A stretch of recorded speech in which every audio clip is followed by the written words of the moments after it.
Selanjutnya, seorang pria di Ngemplak, Sleman, Daerah Istimewa Yogyakarta, ditangkap polisi karena atas dugaan membunuh teman perempuannya. Tersangka mengaku emosi karena korban mengancam akan lapor polisi soal pelecehan seksual, begitu tersangka menolak meminjamkan uang pada korban.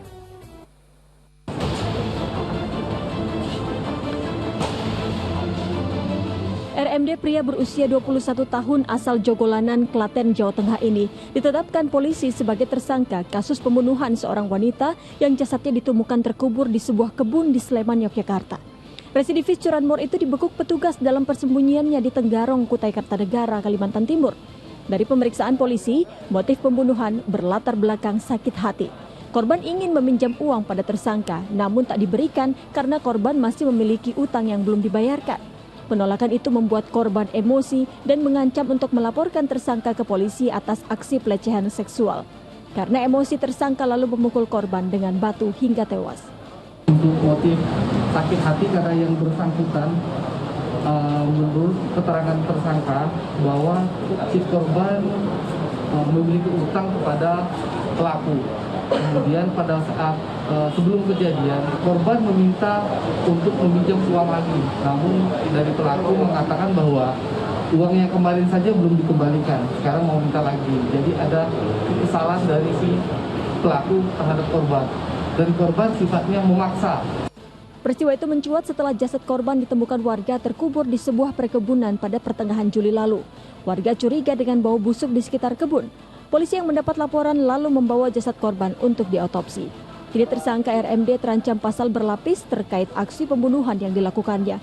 Polisi juga mengenakan pasal pencurian mengingat RMD membawa motor korban lalu dijual dan uangnya digunakan untuk melarikan diri.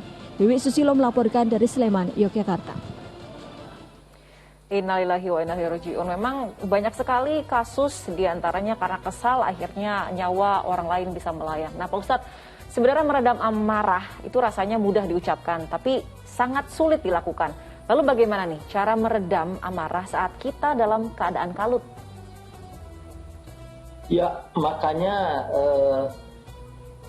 menguasai diri ketika marah itu merupakan ciri orang yang bertakwa.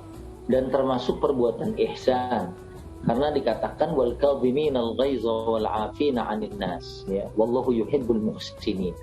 Ya, ini memang adalah perilaku ihsan, ini tingkatan tertinggi setelah iman dan Islam, berikutnya adalah ihsan.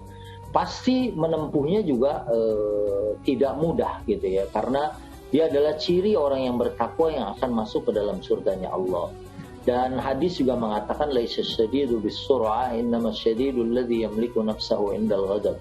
Jadi orang-orang yang kuat itu bukan yang mampu memukul lawannya sekali pukul roboh, tapi yang orang kuat dan tangguh itu adalah alladzi yamliku nafsahu indal ghadab, yang memiliki dirinya waktu dia sedang marah. Karena orang waktu marah, kalau suami mudah mengucapkan kata talak, ataupun sebaliknya seorang istri mudah juga dia mengatakan kalau gitu ceraikan saja saya. Itu dalam syiddatul ghadab, artinya saat kemarahan itu memuncak.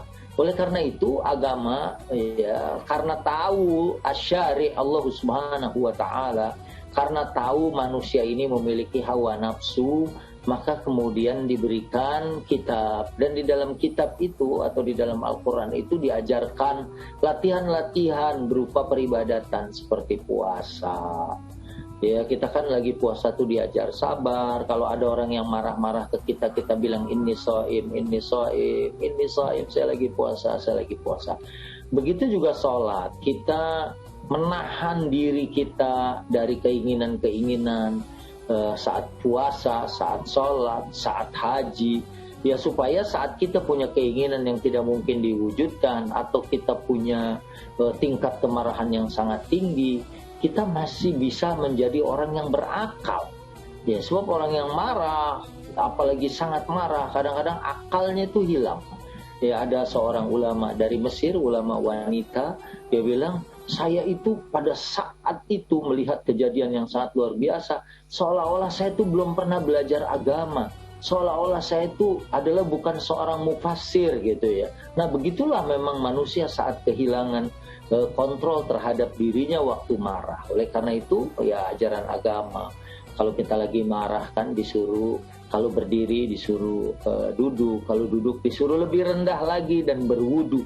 Nah ini kan menunjukkan bahwa dengan itu insya Allah yang namanya kemarahan itu dari syaitan insya Allah akan bisa dipadamkan dengan ya cara mungkin tarik napas, ya kan. Kemudian saat dia memuncak, dia ingat ini siapa, anak saya atau teman saya atau bahkan orang tua saya, supaya dia tetap bisa berlaku atau berbuat dalam kontrol akal sehatnya. Sebab kalau sudah dikuasai, ya dia tidak lagi menjadi seperti dirinya, bahkan seperti perilaku syaitan dan seperti yang dilakukan oleh di Sleman tadi, ya, dia menghilangkan nyawa orang yang sesungguhnya dicintai oleh diri. Ya, terima kasih Pak Ustadz. Semoga kita tergolong dalam orang-orang yang bisa menahan amarah yang tidak menyebabkan keburukan atau kerugian bagi orang lain. Nah Pak Ustadz, dalam Al-Quran disebutkan membunuh satu orang sama saja membunuh seluruh penduduk bumi.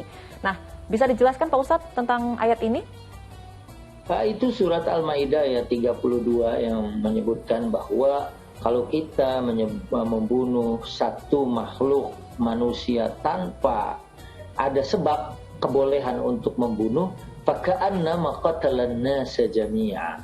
Dia dianggap seperti membunuh manusia sedunia ini. Ini untuk ya, secara ringkas ya, saya juga tidak melihat atau tidak membuka kitab tafsir lagi, tapi secara zahir kita bisa memahami bahwa betapa qatlun nafsi, membunuh manusia ini merupakan dosa besar, ya.